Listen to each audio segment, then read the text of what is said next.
김판호 목사의 5분 칼럼.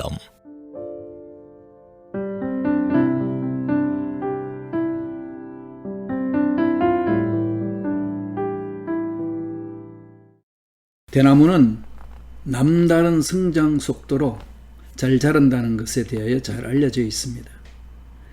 비온 뒤 죽순이 하루 1m 이상 자라는 것을 보고 우후죽순이라는 말이 생겨났을 정도입니다.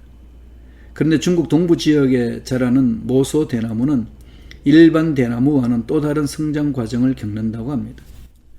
씨앗이 뿌려진 후 4년이 지나야 겨우 싹을 틔웁니다. 4년을 기다려 간신히 땅을 뚫고 나온 싹은 겨우 3cm 남짓입니다. 싹이 제대로 난 것인지 정말로 자라고 있기는 한 건지 농부의 애간장을 태우던 모소 대나무는 5년째 되는 해부터 하루에 30cm씩 자라 불과 6주 만에 15m가 넘는 장대가 되어 울창하고 빽빽한 대숲을 이룹니다. 성장의 비결을 알고 싶은 학자들이 땅을 파보았더니 대나무의 뿌리가 사방으로 뻗어 자리 잡고 있었습니다. 4년 동안 전혀 자라지 않는 것처럼 보였는데 사실은 사방 수백 제곱미터에 걸쳐 넓게 뿌리를 내리며 땅 위로 솟아오를 준비를 하고 있었던 것입니다. 이렇게 단단하게 뿌리를 내렸기 때문에 강한 비바람에도 꺾이지 않고 아무리 가물어도 쉽게 시들지 않습니다. 사람이 타고 올라가도 끄떡없습니다. 영화 와호장룡의 유명한 액션 장면을 떠올리면 이해가 쉬울 것입니다. 모소 대나무의 성장 과정은 세상의 이치를 잘 보여주는 것 같습니다. 모소 대나무는 4년간 뿌리를 깊이 뻗은 후에야 비로소 하늘을 향해 높이 자랄 수 있고 물은 100도가 되어야 끓어오릅니다. 세상의 모든 일에는 인내와 기다림의 시간이 필요합니다. 그래서 성공에는 지능지수나 감성지수보다 인내지수가 중요하다고 강조하는 전문가들도 많이 있습니다. 끝나지 않을 것 같은 실험을 반복하는 인내가 기발한 발명품을 만들어내게 하고 무한한 수정 작업이 위대한 작품을 만들어냅니다. 르네상스 시대의 최고의 예술가로 알려진 미켈란젤로는 천재는 끝없는 인내심이다 라고 했고 성 아우구스티누스는 인내를 지혜의 동반자라고 말했습니다.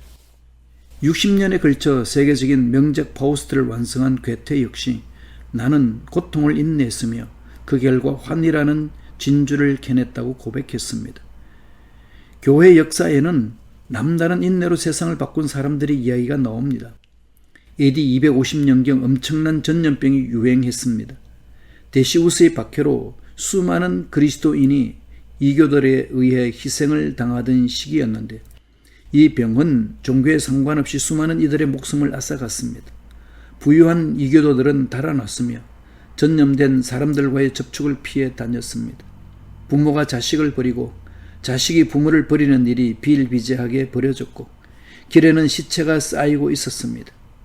하지만 그리스도인들은 질병과 죽음의 위험을 감수하고 사랑을 실천했습니다.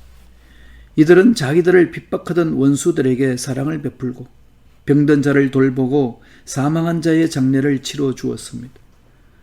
감독 코넬리우스에 의하면 당시 로마 교회는 1500명의 과부와 가난한 이들을 도왔고 특히 병든 자를 간호하고 치료해 주었으며 치료가 불가능한 경우 교회가 방문하여 간호해 주고 물질로 위로하기도 했습니다. 전염병이 창궐하는 시기 모든 치료가 중단된 상황에서 기본적인 간호를 제공하는 것만으로도 사망률이 크게 낮아졌고 물과 음식을 제공하는 것만으로 건강을 회복하는 사람이 늘어났다고 합니다. 이것을 본 로마인들은 그리스도인들을 파라볼라노이 곧 위험을 무릅쓰는 자들이라고 불렀습니다. 어떻게 이들은 감염의 위험을 무릅쓰고 고통당하는 이웃을 돌보고 자기의 생명을 위협한 사람들에게 물과 음식을 나누어 줄 수 있었을까요? 이것은 하나님의 형상으로 창조된 인간의 생명에 대한 사랑의 결과물이었습니다. 로마의 그리스도인들은 십자가를 참으신 예수의 사랑을 본받아 원수도 사랑하고 죽음도 견뎌냈습니다. 사랑은 오래 참습니다. 사랑은 모든 것을 이기며 모든 것을 견뎌냅니다. 사랑하면 인내할 수 있습니다. 코로나19는 우리의 삶을 크게 바꾸어 놓았습니다. 마스크만 쓰면 피할 수 있을 것 같았고 백신만 맞으면 곧 끝날 것 같았던 코로나19는 여전히 우리의 생명과 안전을 위협하고 있습니다. 이런 상황에서 교회는 무엇을 해야 할까요? 위험을 무릅쓰고 이웃을 돌봤던 로마의 그리스도인들처럼 사랑을 실천해야 합니다.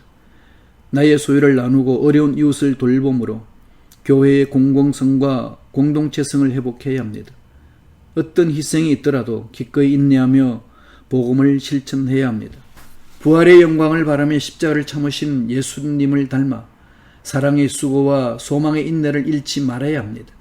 그리하여 파라볼라 노이라는 불리기를 서슴지 않았던 초대교회 성도들과 같이 죽음의 한가운데서 생명의 열매를 맺고 절망의 한가운데서 소망을 노래하는 우리가 되기를 소망합니다.